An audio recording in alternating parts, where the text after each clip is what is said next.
used to see this as a weakness, but now I realize it's a strength. It's the strength, like the weakness is being just like new at like being a brand owner. Like vulnerability of just like, hey, like I might just be a hairdresser, but you know, I know what I know. But scaling, I think it's just transparency and vulnerability and just, you know, creating a community and guiding and inviting others into the journey so they share.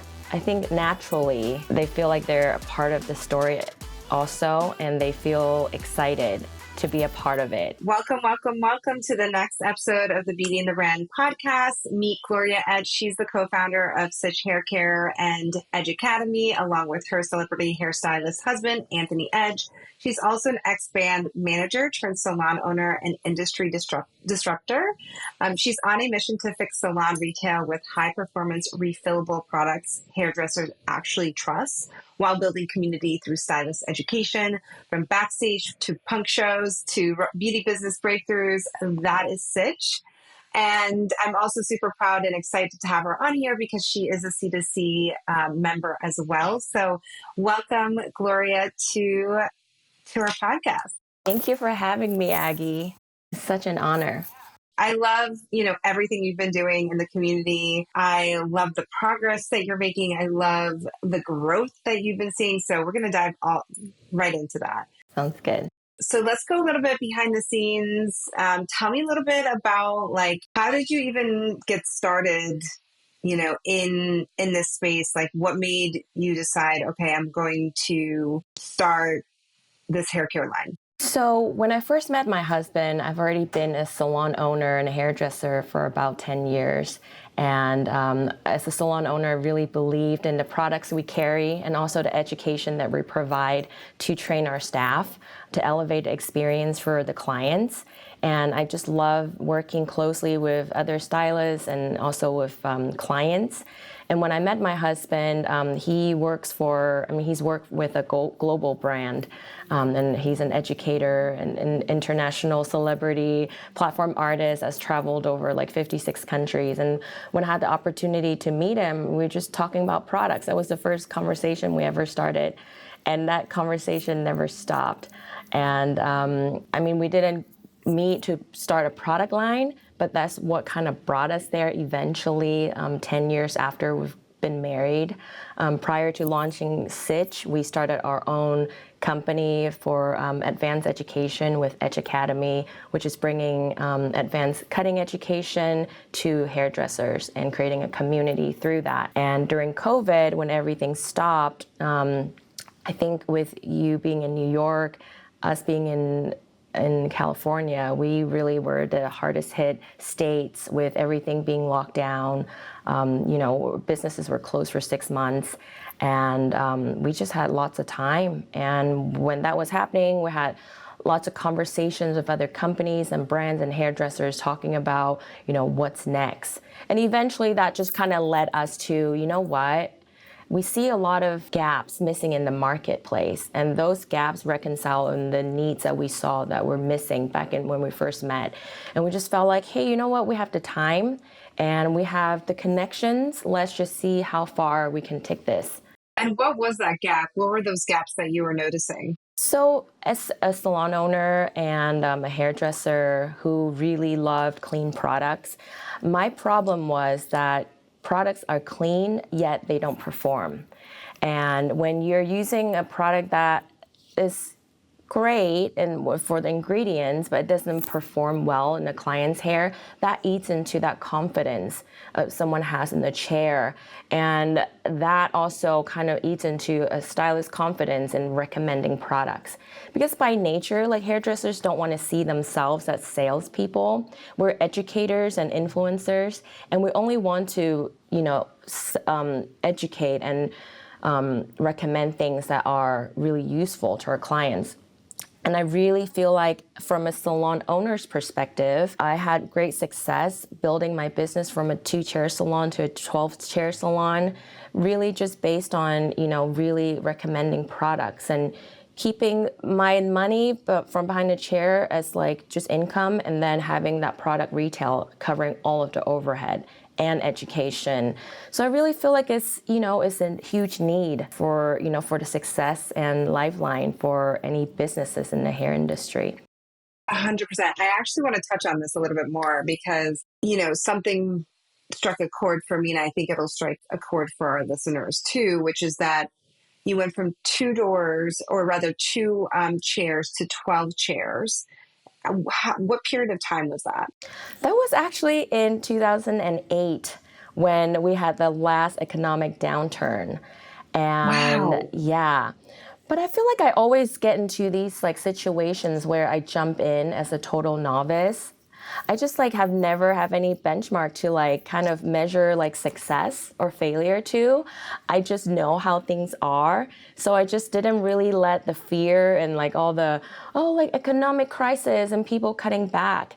Like I'm building a business, so I just have to do the best I can and learn whatever else that I don't know along the way to like just like be scrappy and just do it. It's so funny you say that. I won't get into too much detail, but I've experienced the same thing. And I would say I have a similar philosophy where I didn't know, like, when I started building this business, like what are some of the benchmarks? And then when I started to bring in like support or consultants to just help with like, what about doing this? Or what about, doing this? And they're like, oh, this is not normal. Like these conversion rates or these percentages are like, people would kill for these. And I'm like, I didn't know. I'm just doing whatever it is that I do, right? Without necessarily knowing what those benchmarks are, to your point. And you become the benchmark. Like your results become that next benchmark for yourself. Absolutely. And so I want to know more. Okay, so you mentioned that product was a big part of, not necessarily, selling product intentionally, and the right products was a way for you to expand that salon business, even during an economic downturn, recession. So what was it that made the difference in how you sold or what you sold versus what other salons do? So I can only speak for myself. And what I did was, when someone sits in my chair, I really try to get to understand their needs and where they're coming from. And also understand, like their lifestyle. What is their ability to recreate a style? I want to create something that is manageable for them. I don't want to just give them a cookie cutter haircut or what I think is easy to do or whatever.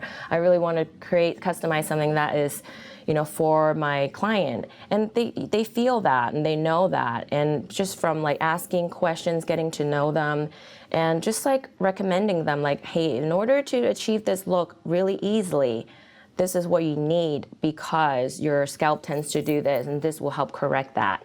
And you tend to wash and go, but if you use this, then you can just wash and go. And just if you have extra time and you feel fancy, just tip your head upside down and blow dry to get the volume, but that's all you need. So it's just like from a place of like really understanding their needs and like knowing like, hey, you do want to look good and want to replicate what I did behind the chair. This is how you can do it. And these are the tools that I use today. And it was not even really selling, and it's just suggesting. And I think people will do, I know I do. I spend money on what I need and what I know will be good for me. So I just have always approached from that perspective of just like thinking what I want. How is that different necessarily? Well, instead of just hard selling, I feel that, I don't know. I've never been able to hard sell something. It works, but it just doesn't feel authentic. And I just don't like that yuck. So Yeah, yeah. I 1000% agree with you on that. Okay, so tell me, I know one of the things that you mentioned that you kind of started to touch on, which is listening to the client and then also being receptive to, asking those questions about and learning about their lifestyle and how they lead their life and building a haircut and style around that, which really lends itself to the fact that you are an excellent relationship builder and a connector, and you just have this natural knack for it.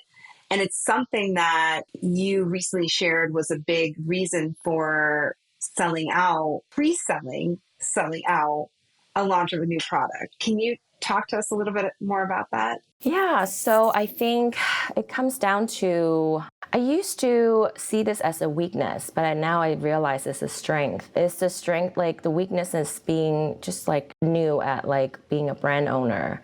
Like vulnerability of just like, hey, like I might just be a hairdresser, but you know, I know what I know. But scaling, I think it's just transparency and vulnerability and just, you know, creating a community and guiding and inviting others into the journey so they share. I think naturally they feel like they're a part of the story also, and they feel excited to be a part of it. And you were mentioning that we have like a pre-launch. Talk to us about like, okay, just to be more specific, you sold 500 units before you even had product shots, like no paid ads, no social push. Talk to me about that. Because like, how did you achieve that? So we've been in developing this product for like a long time.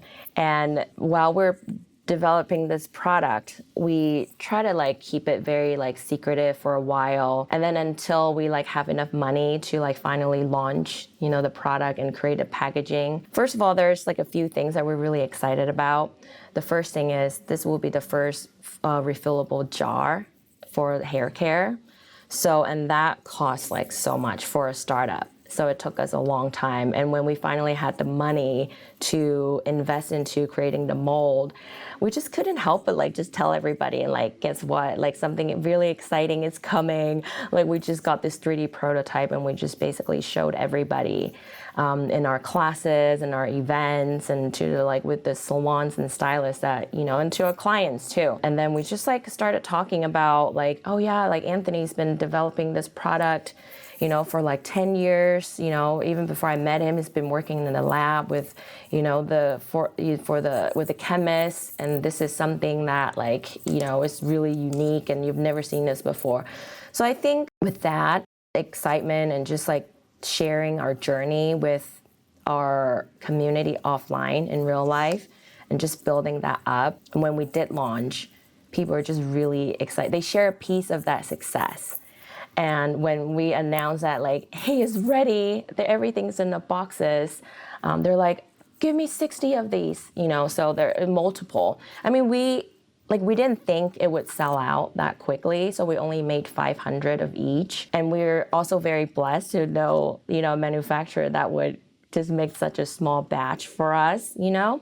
So, I mean, it's a number of things just working in our favor. Can you tell us a little bit more about those 3 products that you launched? And can you tell us a little bit more about how long were you talking about them and just getting people excited about them before it actually launched? So I think over time, it took about a year, I would say. Like it took a while, but they're all like kind of, I think organically, it just like was like slowly like a little bit more.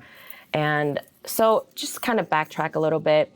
My husband and I have, you know, Edge Academy. We do classes, but additionally we do events. We have 2 big shows that we put on featuring artists on stage. And also we do classes at our academy and free, you know, like networking events like every 8 weeks. So every time like we see like stylists and we like share a little bit every time, and we share in our process and struggle and the roller coaster and like, oh my gosh, like freight costs so much right now, or like duties like doubled, or like, wow, they couldn't find a material, or, you know, this and that, or getting them involved in like, hey, test the scents. Like we have different samples of scents. So we just like got really everyone involved in the development, and we had like samples of jar. So the 3 products are cream, butter, and paste. So these are finishing products of that add to our styling range. And so we just kind of pass them around and get feedback. And the feedback's been great. And I think, you know, the stylists being in our place, being able to like kind of see behind the scenes of like what's happening and like being aware of the process and the hard work that gets into the actual production of the launch. I think that's really like the key to, you know, getting everyone excited and feel like, you know, they take ownership. Mm-hmm. So you've been sort of building it up and talking about it for Over the last time, year. yeah. Mm-hmm. And then what made you decide to launch all 3 of those styling products versus just one at a time? It was like based out of a need, because we also work with distributors, and like just for like their launch, like how when they launch a product line into a salon, it's easier to launch a brand when you have like a complete line. So it's different than like when you're like a consumer brand where you can launch one at a time. Like they prefer like that big launch of like a whole like 12 products, 32 SKUs. So it's kind of like a need, you know, we listen to the needs and we just go along with, because we don't know. So we're just like, okay, if that's what you need, then that's what we'll do. And throughout this sort of like early adoption process where you're sharing this with stylists, you're sharing this with your clients, you're sharing this with your community, was there any sort of feedback that you were getting in regards to like how the product worked or like the formulation that you ended up going back to the, maybe not to the drawing board, but ended up going back and tweaking? I feel like we actually didn't get, like, the feedback we got was amazing. But I think sometimes I'm wondering if they're just like giving us great feedback because they like us. You know, they don't want to be like, you know, critical or harsh. But on the same token, like we know what we know. And we know like what needs to go into a product. Like we wouldn't even have launched something without passing the check, you know, ourselves. Like it needs to be good enough for us. And we know products. So like we know how it needs to perform, we know how it needs to smell, we need to know that the scents are gonna complement well with our other scents. So there's a lot of intentional details, like how the consistency of mixing different products together to customize, you know, to cocktail into another product. So we put a lot of thought and intention into, you know, just formulating. So I think, you know, it's a little bit of both. Like people are just really nice. We might hear some feedback down the road, but we're able to tweak and change if we need to. But so far, everyone's loving it. We've sold out twice, so. Oh my God, yeah. That's amazing. I'm so excited for you. That's huge. So tell me more about, like, you also hosted an in-person event for hairdressers in February. Talk to me a little bit about that. Like, how did you plan it? What was the vibe? What got people excited to attend it and then ultimately buy before launch? So these events, this is like the first of the year. So like everyone's just like coming back from vacation. And so we just really want to give a wow. So we wanted to make sure that we're inviting, you know, just get the hype going. You know, we visited 250 salons across San Diego, door to door, telling them about the event, telling them there's something amazing that we're launching, and we just can't wait for them to be a part of it. And, you know, just like get the community excited.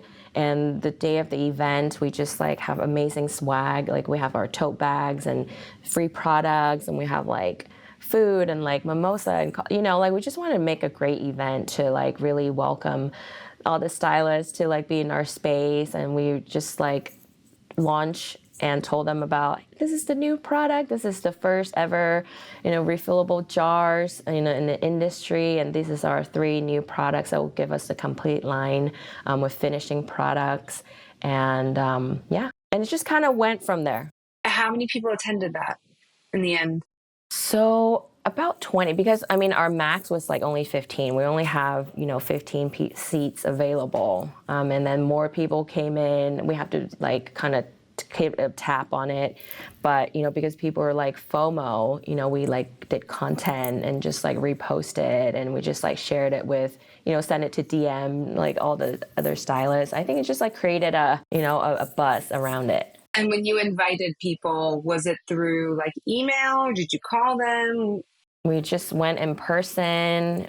250 locations you went in person? Yeah, and actually that's what we've done in the past like physically 8 years. went. Yep, that's how we built our community with Edge Academy.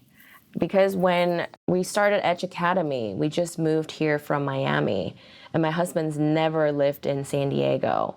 So it was basically starting from zero. We did a class. We thought, well, with his background, you know, like everyone knows him. He's so great. 2 people showed up. And that happened for a while. And we just like, hey, like we just gotta like print out a bunch of flyers and like go around. And, you know, for a long time, my husband doesn't drive either. So he did it by foot when I was at home with Tallulah when she was a baby. And What? yeah, so we really, it's like very grassroots. Like it's very humbling. It was like really, really hard the first 4 years of building a community together. But yeah, and like we haven't changed. Like we still go around to all the salons. We go around, visit them, stop by, telling them this is what we're doing. We have an event. Come. So they're used to seeing us. They're used to seeing us come by and come through. That's incredible. I love that you're sharing this because I think it really brings to light not just your scrappiness, but like how like putting numbers to like really understanding, being able to visualize like the magnitude of doors and physically going to each and every one of them. Yep. Right. Like, cause I think it's important for the audience to hear that, because I think what means a lot to one person might mean a little to someone else, and vice versa. Right. Mm-hmm. So someone might say, oh, they might hear, oh, I should go to doors and introduce myself, or, you know, share about my products. And, you know, you have to do a lot of doors, and they might be thinking, oh, that's 20, 20 doors, you know, over the course of like a year. Right. And here you are doing 250 doors leading up to this February event. Did you do that like in January, December, or was it like all in the span of 1 month? So we have like kind of a system down now. It doesn't, and I know it's like 250 salons so much, but you know, we have a system, like we just kind of divide the areas of San Diego up into like different days, and we have a route. So I just plug it in and I just drive around. I drive and he runs out, and I just like wait in the car. Love that. Yeah. So That's we usually so give like 4 to 6 weeks before an event to give enough time to visit. And, you know, just because we have to do all this before my daughter gets out of school as well. Of course. Yeah, So exactly. it's like in a short amount of time, like salons open usually at 10 or 11. So like we just got to like go for it with like from 10 to like 2. We just got to like do it. And then you are introducing like the event. Are you sharing the products yet or no? Yes. So when we did launch the product, we just made a flyer. We don't want to just like go in with like one thing. So it's like, there's 3 things. And, you know, if you don't care about the products, there's education. If you don't care about those, there's a show. You know, there's a free show and there's a show you can pay for. So like there's always something. Like we give them a variety. So it's not like hard sell. And we don't want to feel like rejected either. So it's just like, here, there you go. This just want to tell you about what we're up to. And, you know, just door to door. And you're sharing the flyer, not the products yet. We do, like, we've never actually given out samples. We just tell them about it and see if they're interested. But we do. My husband, he's amazing. After every salon he visited, he would personally DM them and like tell the salon owner, hey, we've stopped by today with the flyers. I left it with your front desk. He'll get the name of the receptionist, and like, these are the things we dropped off. If you're interested, let us know. So there's always a follow through as well, and very personal. Okay, got it. So you're not necessarily leaving samples or anything. No, because they get so many samples, and I think it just gets, I know I used to get lots of samples and they're just hidden in a cupboard because I'm just like, it's just another sample. I don't need more. You see what I'm saying? And because we're so cheap, like we don't want to just waste a bunch of samples. It costs a lot for us, you know, it's expensive. We could talk about that. Well, I definitely want to touch on that some more because I do have some thoughts there, but I think I remember doing something similar to you just with No Matera. Whenever we were doing an event in a specific city, in advance of that event, we would be going to all the local businesses, letting them know that we're doing this event, this pop-up or whatever. And we would ask them if we could leave some flyers for their clients. Obviously it wouldn't be a conflict of interest. And, you know, we would let them know like, hey, like we're going to be here from X to next time. Like we'd love to see you, or, you know, if you can share it with your community or your clients. And that actually worked really well. It's amazing, like how boots on the ground, you know, strategy absolutely. And I love works. that you mentioned that because I met you. So I've been following you for a while before I actually signed on to C2C. And actually before that, you had like a holiday. It was like a week course that you like was posting on Facebook. Oh, was it holiday gift guide? Yes, holiday gift guide. And so I was like, it's like, I've been following Aggie for a while. This is a great way to get to know more about her. And during one of the sessions, you mentioned that. And like, I was like, I totally relate to that story. And she gets it. She gets it. She's real. So that got me like, so I was really happy you mentioned that. Because that was like one of the turning point of like, I'm like, oh, cool, she gets it. Mm-hmm. Right? Like you forget all the things that you do, even like if it was like a week ago. I don't know, maybe you don't, but I know I do. Unless it's something where we're in conversation, you tend to forget like, oh, I did that, or I did that. Oh, and I also did this, and I also did this. For sure. But it really worked. And even like the local, like we would go to DC a lot. We would go to LA. We then built out a system of like having other people supporting us doing that. But the boots on the ground strategy absolutely works. Especially around an event or something that's happening that's exciting for the community. Tell me more about so you had this event, right? And so that is where is that where you sold the majority of the products was during that event? Or, because I know it went so far as like you were selling samples because you didn't have enough. Yeah, so we actually I don't even know what happened first. We just had that event, and I think like through social media, we just got orders coming in, distributors, like, I'll take whatever you have, and they were like fighting over it. I don't remember exactly what happened. It all happened so fast. But the samples that we did have, the stylist was like, I'll just buy that off you right now. I want it. I need it. They're like, I need it, please. So you were selling the samples. So was it like that you had this event and you sold product at the event, or was it that you sold product at the event and then you also announced it on your website at the same exact time? No, we didn't even announce it on the website at all. We didn't announce it on the website until a month later. It was just truly, I think, word of mouth. Word of mouth. We weren't even trying to sell it. We just wanted to meet the deadline to get the products ready for the distributors if they want to buy it. But the stylists already asking them before they even have the products. So that's how it was sold out, like the demand. So we just created the demand, by just, I think our excitement and the anticipation just kind of did its thing. And word of mouth just finished the rest. Absolutely. I think, what this is a good test or a good example of, just teasing and building anticipation for a prolonged period of time. For sure. So much so that but you're not giving the solution immediately. So you're really kind of like teasing it and building anticipation until it's like, all right, we want to see it. What is it? What is it? And then you bring that solution. Yeah, definitely. So super exciting. Okay. So tell me, you've built traction also through DMs.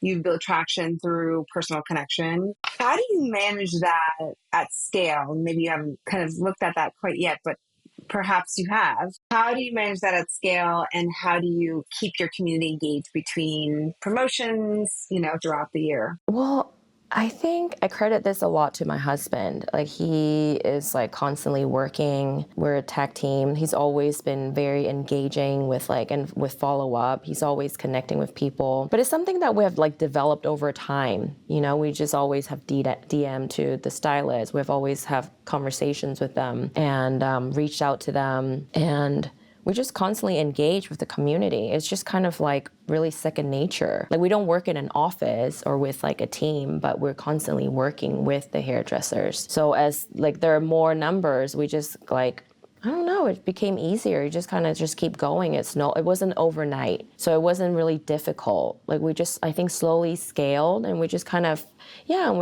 found our rhythm. But I think consistency is key.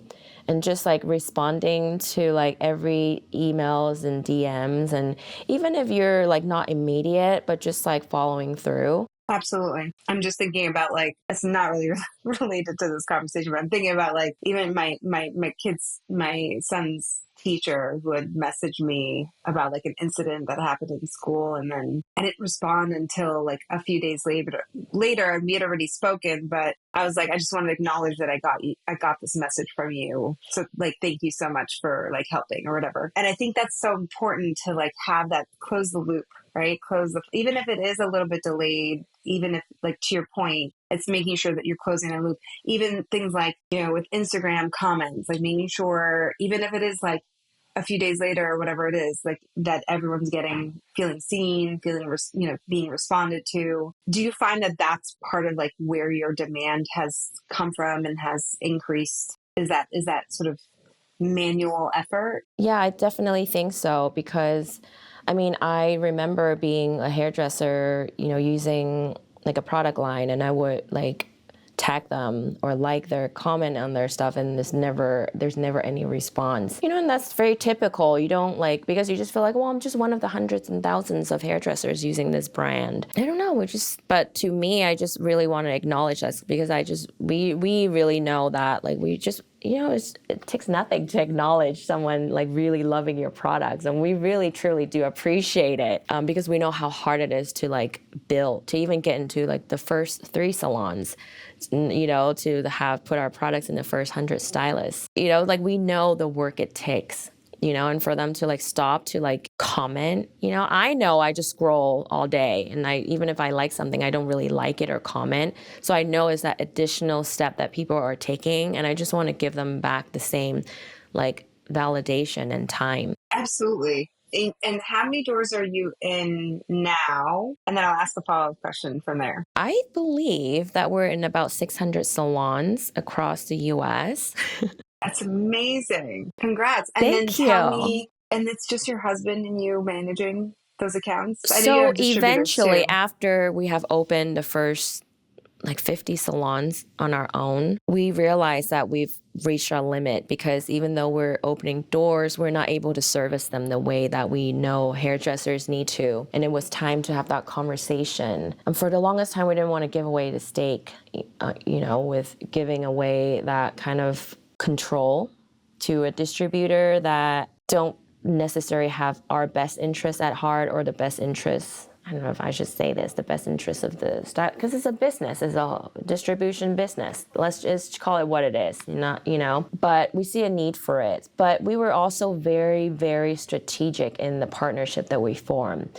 So we only work with distributors who are boutique, who understand the needs of hairdressers, have either, is married to a hairdresser or have come from a hairdressing background. Because I feel like those are such important cornerstones to represent SITCH as a brand that is helping the hairdressers and servicing their needs, because otherwise it would be a disservice. Absolutely. I hear you. And what advice would you give to a founder who wants to get into those first, let's just say 10, 20 doors or salons or spas? What would be your advice? My advice would be build that relationship first before you even have something to sell. Because opening those 10 salons wasn't really that difficult. It was you guys have something, I haven't even seen it, I want to buy it. But it was months or potentially years of building a relationship, first offering help, with SITCH. What sets us apart is that we really provide practical education that is useful for the hairdresser, not just product knowledge that is just sell. We're teaching you haircuts, so we really help the salon owners train their assistants, so we're feeding their business in a way that is really useful. And so we build that trust and credibility, and to position ourselves as a help, an answer to some of the things that they can't do if they didn't have our help, So we kind of show up as offering ourselves as an asset. And you do that complimentary? No, we do that charging them, but we, do it, I think we're very reasonable, and it's something, they invest in anyway, but it's going above and beyond as well. It's, just creating a program that works for them, works for their budget. It's a constant conversation. I don't think it is a product that we just have created overnight. It was something that we first started with a prototype, and then we reiterate until it's something that is we could replicate with success for different salons, and where they could see the actual benefit. For example, just to make it not so vague, say a salon owner She's busy behind a chair. Because she's a salon owner because she's successful, so she has clients coming in and she makes money. But in order to grow, you need, new stylists. But a lot of the new stylists aren't really getting the training that they need to thrive. But how do you connect the dots? Because sometimes they're fresh out of school, they're not really given, they went to school to get the hours to pass the license, but they don't really have the techniques. So what we do, we come in, we have a boot camp. We assess where they're at while teaching them the foundational haircuts that they can take to the salon and use immediately. But Anthony does a checkpoint, and he's very thorough with this is 5 out of 10. Don't let this person do this haircut yet. And he follows through with next step. Yeah, and then also the salons that work with us, we give them access to our online video. So they've taken a class, they can refresh by watching the videos. And we made these videos bite size because we understand what the flow of the workflow in a salon is like. So you forget how to do a bob, we have a 10-minute video to show you how to do it. So while your client's processing or, you're doing a shampoo, you can look over to your phone and watch the video and get a refresher. So we try to find the needs, and we kind of bring an answer to those needs and to work with the salons and to build that relationship of trust, providing that value, creating, a win-win situation for all and show up consistently. So when we were launching a line, they're if you guys are launching a line, it must be good.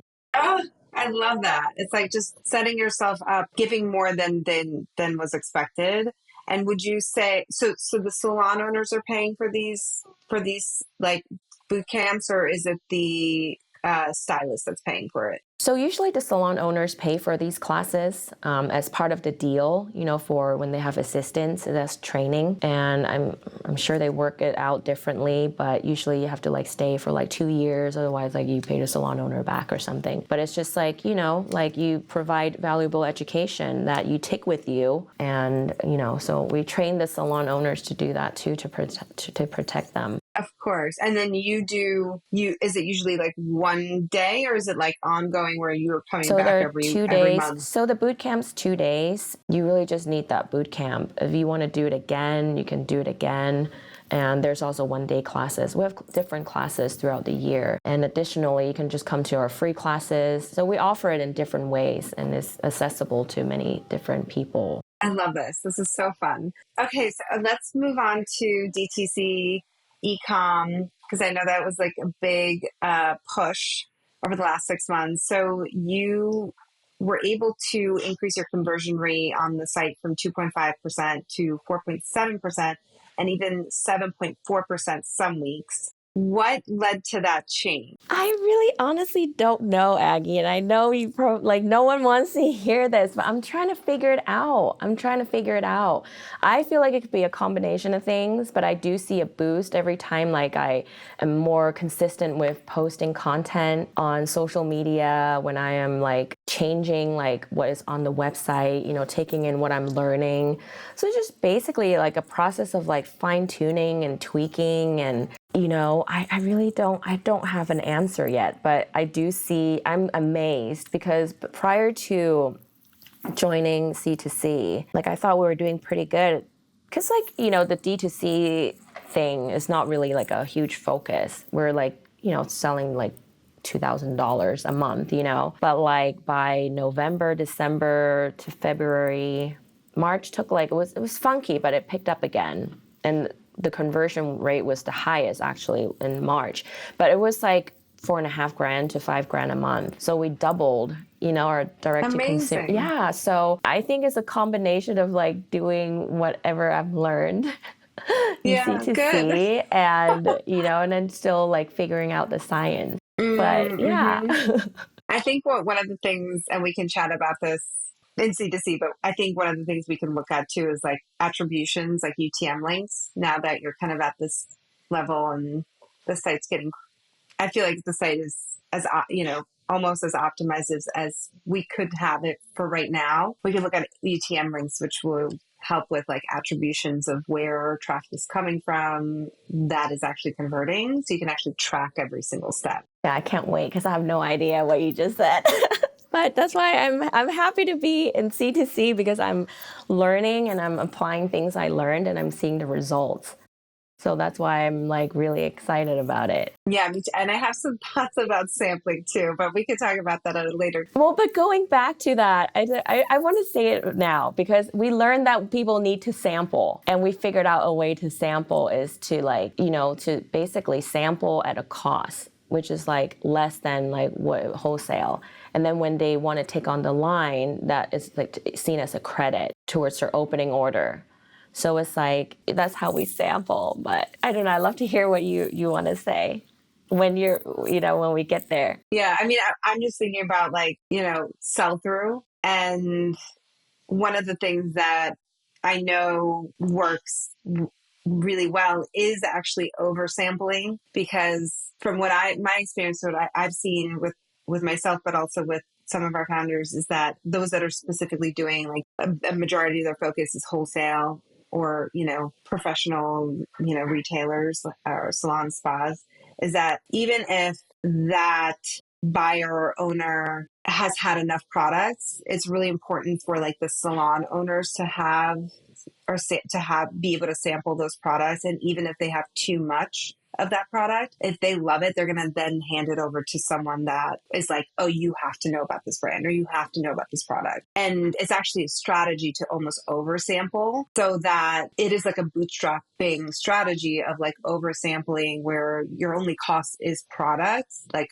versus advertising, which costs way more, because then especially an expert, like a salon, a hairstylist, if they know their stuff and they love the product and they're using it on their clients too, but they just literally have too much of it, they're going to give it to other experts that may not be familiar with it. And that word of mouth is going to have way more credence, right, than you saying it to them, to someone, pitching it to someone. So interesting you brought that up because it's actually true. Because with the distributors, I believe that they do sample.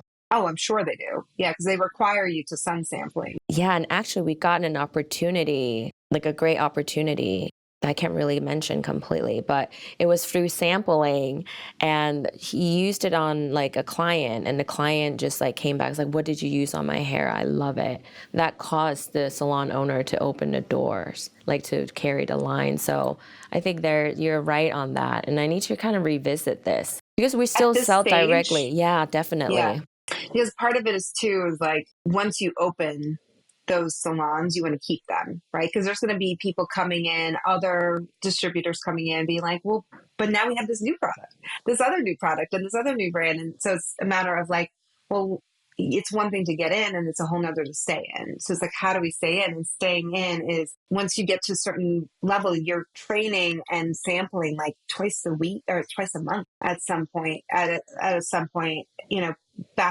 going a little backwards from that, it could be once a month or once a quarter. So something we're implementing right now with one of my brands who's like really big on wholesale. We're implementing a once a quarter sampling and like custom sampling for each of the people, like staff members, and like doing little gifting as well. So other types of gifting that's really custom to, which actually I think would be perfect for you because you totally get like every salon. Yeah. Mm-hmm. Let's chat about this. Yeah, we'll chat about it some more. That's so interesting. Yes, because I actually think I have hot seats on Tuesday, so let's definitely like dive into sampling a bit more. Yeah, I'd love that. Because I think that we can build some more strategy with, I'm sure, your distributor as well, that just can help with retention. The retention is the big piece. Like, let's retain, because it takes so much work and effort, and I feel already like we're it takes hitting, a lot of money. after I've launched, into some of the salons, I think that retention is becoming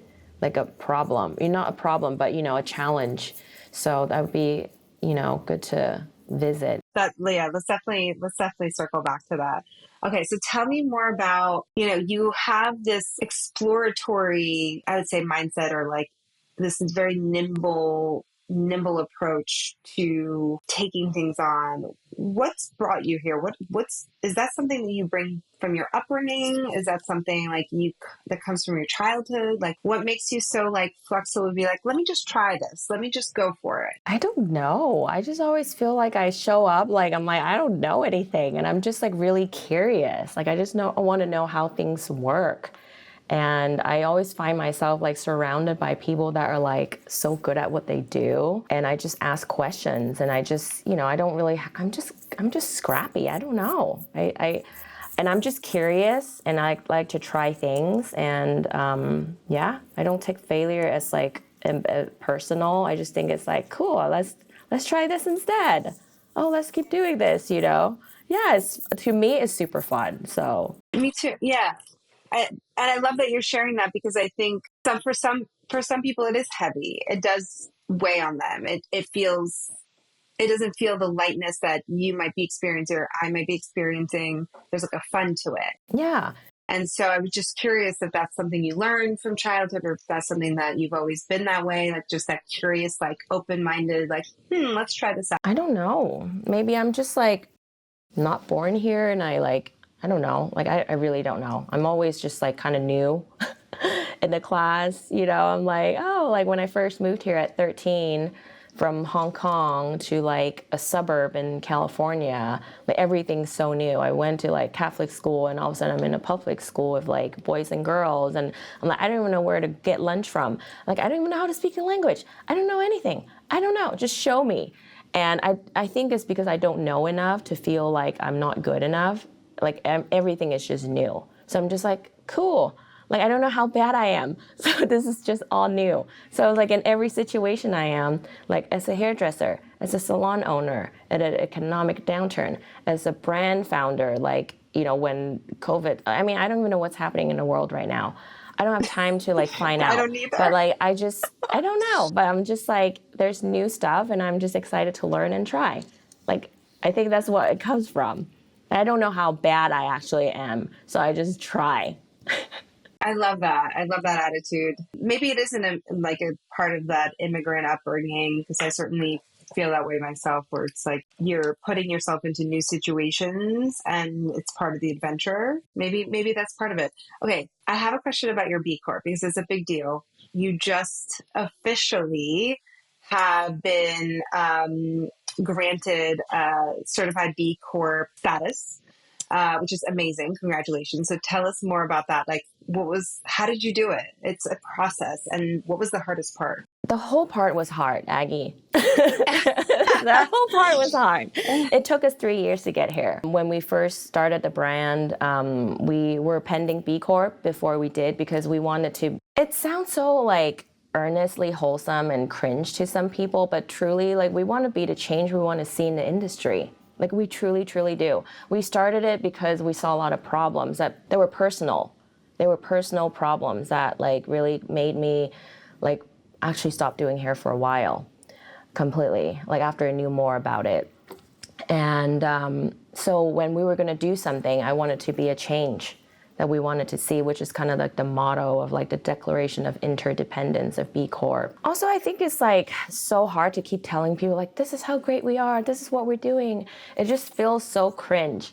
So like, I just feel like it's better to have someone else to like, this is like a really bad way to say it, but I feel like it's like a colonoscopy of like our whole company. Like they really go in deep down, like just to explore everything, every part of our business, our finances, where we source, the people we work with, the team, like how we spend our time and donations, different things. And like they are the third party giving us the benchmark, so we don't have to constantly say, we're doing this, this, and that. It's like, this is the benchmark. You can go find out. I don't know if this is going to change your mind, but this is the standard we're holding to. And it was very hard because we are a startup. Out of the 6 sections that you get kind of points from to meet the minimum, we only have like 4 out of the 6. So out of those 4 sections, which was community, sustainability, and social and governance, like we were able to meet, like kind of like went over and above in those areas in order to achieve that B Corp. And the whole process has been very educational. It's so thorough. They really get to know like where your money goes, who you get, where you source your packaging. The manufacturers needs to have the certification, where our donations going to, like how they're spent, and like the diversity of our team, if like the CEO, like they go through like so much, like they really investigate. It was like months and months and months. The description you used for it was accurate. A business colonoscopy. I know it's kind of Sounds like like it. horrible, but that's what it felt like. And the sustainability piece is such a core part of SITCH, like 100% refillable packaging. As a bootstrapping business, nonetheless, which is massive, you just won best in show at the Dial-In Packaging Awards. What impact has that recognition made, or even just how, like, what made you decide to go down this path, but not just go down this path, but really do it in an authentic way where you committed 110% to it, even as a self-funded business? We just really, really want to lead in a way that could show people that it can be done. And we wanted to make it look beautiful as well, not just like sustainable, but like we want it to be like, we want the validation from outsiders, not just people like in the industry, where I feel like the expectations kind of like level, like a lot of the products and bottles is all the same. Like we don't want to just be like a little bit better than everyone else. We want it to be like just really cool packaging, right? So we set out to do that. The Dial-In Award has kind of helped us show up in places we, like a normal hair care brand wouldn't show up, like in designer magazines and architectural magazines and like packaging awards, and and just like a really great way to meet other people as well, like more vendors, more designers, like a brand new community that I've never got to meet, outside of, because if it wasn't for this award. And it's been a great PR move, because it kind of gave, like when we did pitch the Best of Show award to magazines, it was an easy thing for them to like pick it up. So we were in like 10 magazines globally, for when we won the Best of Show. We gave people something to talk about. So, but I don't know if it really convert directly to sales, but it definitely was a good PR piece to get us into places and to get us more eyeballs. And I think it also generated a different type of clientele where, like hair care is mostly like women customers, but like the audience kind of like, we have a lot of men now liking our line because, of the packaging. And going back to, why we wanted to do 100% refillable, it's just something we really believe in. I don't know, it's something that we felt like other industries doing it, and like they're doing it with food, they're doing it with like, stuff you see in Target. And, hair care, I think we're like kind of the top 5 contributor of plastic waste. And, like why aren't any of us doing anything about it? And, so yeah, we just kind of like took a chance and here we are. Amazing. I think you're setting the standard for the industry, and what, and hopefully this will inspire other brands to really take that leap. I know that that's typically what you see once one person does it, another brand does it, and then it becomes the standard, which is great. But someone's got to, be the first one. Mm-hmm. For that to be a small, a relatively small business compared to some of the giants that are out there, really shows sort of the integrity that is at the core of what you do at SITCH. Mm-hmm. Okay, so tell me a little bit more about you're one of our founders in C2C. You joined us last year. What have you implemented so far in C2C over the last, I think it's been 6-7 plus months? I've implemented everything I've learned, Aggie. I mean, when I first joined, my goal was to just get some clarity in my messaging. I have a hard time with finding clarity in communicating. I mean, I'm still working on it, so don't get me wrong, but I am getting more and more clarity and I see the result. But I've gotten so much more outside of clarity. I've gotten just like how to consistently show up on social media, because prior to that I was like posting on social media like once or twice a month. There's so many things. I can't really tell you exactly what I basically took on every advice and recommendations you guys have given me, like with the bundle, with fixing certain things on my website, and doing events. But most importantly, what I got out of C2C is like the community. Like it was something I needed, but didn't know how much I actually needed it. And that really like supercharged my growth because of like the camaraderie and, friendship that I found in the group. And also like a healthy sense of competition as well. Like it was really great. I mean, it was just like we compete, but like it's out of like, at the end of the day, we like Patty, like, Anna and I were like competing to be the leader. And like, we're like, and like when she won, I was like, girl, you are so amazing. I'm so proud of you. Like, I'm so inspired. Like she was like, you're so great. I'm so proud of you. It was like, it's just what we need as founders. Absolutely.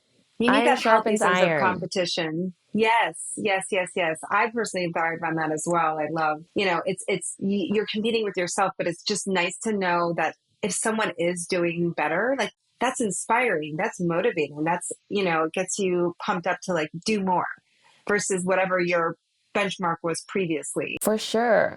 And I was like getting into a slump like in the beginning of the year because like everyone was sick, taking turns. We were like out for like 3 weeks, and it's so hard to pick up back on that momentum. So I really leaned in and dug deep into the community and like kind of piggybacked off like their cadence of like workflow. And I'm like, okay, you guys are doing this. I'm gonna like kind of like follow your cadence and like get myself back up and running. And that's just been invaluable. I love that. And what was happening before you started C2C? I know you touched on it a little bit, but like prior to C2C, what was happening in your business and why did you ultimately seek something like this out? I just was getting a lot of like an identity crisis. Like I start off like strong and like knowing, like I said, don't know enough to like know, but like after talking to some like salons and getting like rejections and people asking me like, why should I care about refills? Or like talking to distributors, like saying like, I can't sell your line. Like, and I'm like, maybe like we suck. Maybe like we're like doing everything wrong. And so I just kind of like lost my way completely. And it was trying to like, and like working as, my husband and myself, just the two of us. We have no one else to like bounce off ideas. And we only know what we know. So it was like kind of like spiraling inward. And I was just like feeling really stuck and lost. But like knowing that we don't have a plan B. This is the plan. Like this has to work. We need to make this work. Exactly. So yeah. So before C2C, that was where I was. Okay, got it. So it's sort of just like lack of like clarity of where are we going, what are we doing, and lack of are access we on the right path? Yeah, lack of access to like actual help. Like I know where I want to go, and I could visualize where we want to be, but where I am to where I want to be, I don't know the tools to how to get there. I don't know how the path where to go. So C2C really fill in that gap for us. I got you. Yeah. And then tell me more about like what, if you had any sort of hesitation before joining C2C, what ultimately led you to say yes and go all in? Well, I've joined lots of like incubators and like accelerators and always dive right in. But I just felt like none of them really delivered. I've learned a lot of things from them, but it wasn't like as hands-on. I think just like having the opportunity to connect and have someone like check in, like community, like that community of like, what do you call that? Accountability. Accountability. Yes, Mm-hmm. accountability. Absolutely. And like actionable steps and like being able to work at your own pace instead of like following the module and like you just have to like kind of run along with it even though you don't even know what you're doing. And I just love that I was like meeting founders from like different levels. Like even in your like holiday gift guide workshop, like there were like people that are like pre-launch or just like ideation stage or people already launched, and like how you were able to provide insights and actionable steps to like all of them at different stages, that really won me over. And I think you're very reasonable. I've paid like for classes that are like $10,000 or more, and like you just feel like you got ripped off.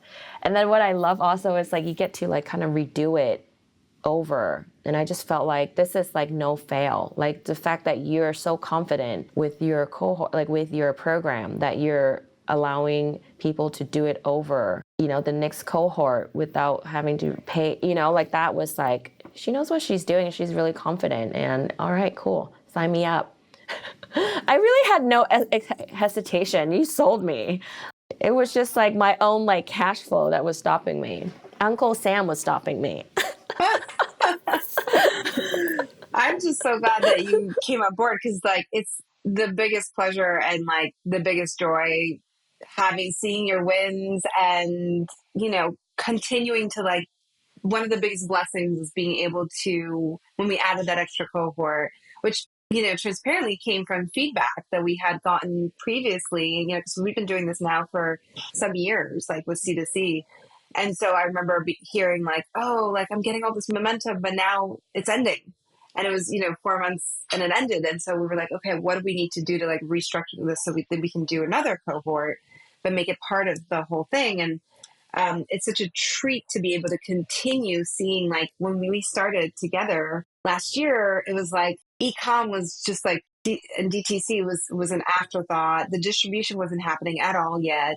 It was like an attempt, but it was a failed attempt. And so to see you here is like the biggest reward. Like it's the biggest treat. And it's like, things are just guns and blazing. Like it's going so fast, which is great. And such a treat to watch and I'm honored to be part of your journey. Oh, thank you. Thanks. Yeah. I reap all the benefits. So thanks to you. It's been amazing to watch. So, and tell me, what would you say has been the biggest shift over the last, I guess it's been like 6, 7, 8 months ish. Like, what do you feel is like, what are you most proud of? I feel empowered. Because of the community that you provide. For the longest time, like I'm the community builder, but like a community builder needs a community too, to be like vulnerable and to learn from. And also the biggest value I've gotten is like access to help, as I grow. Like, I think the biggest challenge is like, I know what I need, but I don't know how to get it. But with C2C, I'm able to have like access. I'm working with Jen on emails. I'm working with Michelle for copywriting. So like I'm learning that from you, that, as you grow, you need to delegate so you can work on your business instead of work in your business, so that you can keep growing, and seeing other people doing that as well. So good. I'm so excited. That you're thinking about that. What's coming up for SITCH? Tell me, like, what's like, obviously you just launched 3 new products. So what is coming up for SITCH? So we have a show this weekend in Arizona with like 4 other brands. So it's like, like 150 hairdressers. So that's a hair show we're doing with hairdressers. And then the next thing, we are going to be launching on this platform called Salon Interactive, which is an affiliate platform that enable salons and stylists of any size to, carry products with low entry to like low barrier for entry. Basically, they just need to have the products, and if they use it, they get a good, really good commission, like an affiliate, and they get the support with our education as well. So I'm really excited to like kind of get out of our little community and go like online, because that's what we're learning to do, how to duplicate what we're doing in person to do it online. I'm so stoked for this next step. That's going to be huge. And we need SITCH here in New York. So we need to make sure we're infiltrating other cities outside of San Diego, which I know you've already begun. You're in 13 states, but more, right? More of what's great. The last question I have for you is, if you could wave a wand and have one major opportunity land in your lap tomorrow, what would that be? Oh, I don't know. I've actually was like stuck on that question. I'm so sorry. I'm like totally blanking on it. I guess it would just be Well, like staying on C2C forever. Because I just love, because like I said before, the only reason I'm not like doing this question justice, but only because I'm like such a novice in everything. I don't even know what is out there that is possible. I'm only being able to see the possibility and vision through the group. And so, like, it's hard for me to pinpoint exactly where I want to be because I'm enjoying the journey so much. And I'm really happy with where I am. And I just feel like the possibility is like endless. So I don't really need like a magic wand. I just like really want to like stay in this community. So I hope that is. I think you said something really important though for everyone who's listening, which is the journey, enjoying the journey. The fact, like, I find that typically founders are too focused on the destination. Of course, it's great to have a destination and have a goal. I find that founders who are too focused on that tend to be the ones that struggle the most. It's the ones that enjoy the journey the most, that are having fun and enjoying, like, and being appreciative and grateful for like every day, and like, oh, we're going to be doing this new thing, and now we're doing this, and oh my gosh, this happened. And maybe there are struggles along the way. There will be, certainly, that's inevitable, but it's part of it. It's like part of like, oh, now we're going over this whatever you call it when there's a Roller roller coaster coaster. going over like a bump. It's like, okay, Yeah. now we're doing this. And if you're able to kind of see it as a learning experience, an experimentation, a journey, an adventure, you're going to have a much better go at Because I'm being a almost business afraid owner. of being at a goal because I feel like, what's next? And like, like what's next? Sky's So, the limit. yeah. There's so much more. Yeah. But this has been such a pleasure, Gloria. I've loved hearing more about your journey, your background, like, your thought process and how you approach business, because I think it's really special. It's really unique. And thank you. Thank you for coming on. Thanks so much, Aggie. It's been a pleasure. It's been so much fun. And until next time, until the next episode of the Beating the Brand podcast, bye, everyone.